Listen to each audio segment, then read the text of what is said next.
layak terima pujian, sebab kau layak terima pujian, sebab kau layak.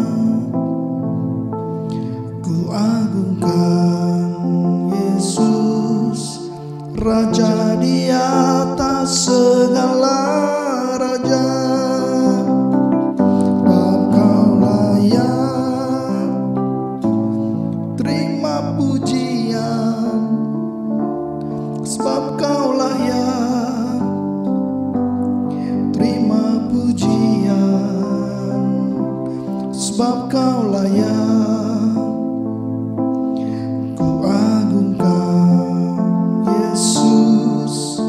Raja di atas segala raja, Raja di atas segala raja.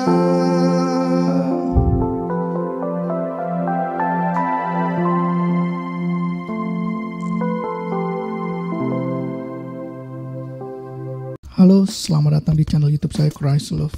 Kiranya kasih Kristus menyertai kita semua. Hari ini kita akan berbicara mengenai siapakah yang menunjuk Yohanes Pembaptis menjadi seorang nabi.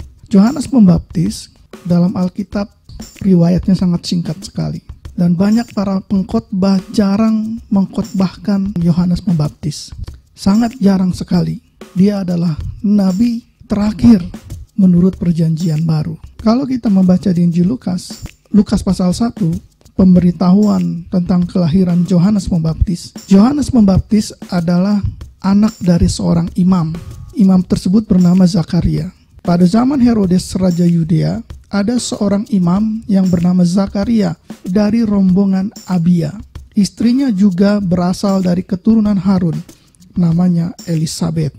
Nah, dari sini kita bisa melihat sebenarnya Yohanes Pembaptis adalah anak dari seorang imam yang bernama Zakaria. Ibunya yaitu Elisabeth dari keturunan Harun. Nah, apa yang membuat Tuhan memilih imam Zakaria dan Elisabeth pada waktu itu? Kalau kita baca di ayat yang ke-6 dari Lukas 1 itu, keduanya adalah orang benar di hadapan Allah dan hidup menurut segala perintah dan ketetapan Tuhan dengan tidak bercacat. Imam Zakaria dan istrinya Elisabeth adalah orang yang benar-benar takut akan Tuhan. Jadi Tuhan melihat mereka ini spesial di mata Tuhan. Yaitu yang ketujuh, tetapi mereka tidak mempunyai anak, sebab Elisabeth mandul dan keduanya telah lanjut umur. Nah, Elisabeth di sini dikatakan mandul dan keduanya telah lanjut umurnya. Jadi tidak mungkin ada harapan lagi kepada mereka bahwa mereka akan mempunyai seorang anak.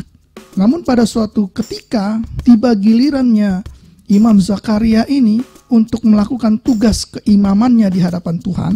Yang terjadi adalah malaikat Tuhan menampakkan diri kepada Imam Zakaria. Dan malaikat itu berkata kepada Zakaria di ayat yang ke-13, "Jangan takut hai Zakaria, sebab doamu telah dikabulkan dan Elisabeth istrimu akan melahirkan seorang anak laki-laki bagimu, dan haruslah engkau menamai dia Yohanes.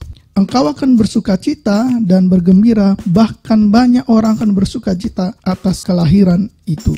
Sebab ia akan besar di hadapan Tuhan, dan ia tidak akan minum anggur atau minuman keras, dan ia akan penuh dengan Roh Kudus mulai dari rahim ibunya. Ia akan membuat banyak orang Israel berbalik kepada Tuhan Allah mereka.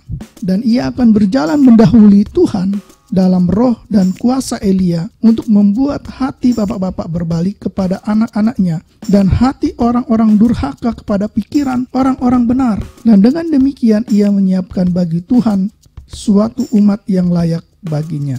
Nah, bahwa Tuhan sendiri lewat malaikatnya mendatangi Imam Zakaria. Dan malaikat Tuhan berkata, dia akan mempunyai seorang anak. Tetapi yang terjadi, Imam Zakaria, dia tidak percaya apa yang dikatakannya. Di ayat yang ke-18, bagaimanakah aku tahu bahwa hal ini akan terjadi? Sebab aku sudah tua dan istriku sudah lanjut umurnya. Jawab malaikat itu kepadanya, Aku Gabriel yang melayani Allah, dan aku telah diutus untuk berbicara dengan engkau dan untuk menyampaikan kabar baik ini kepadamu.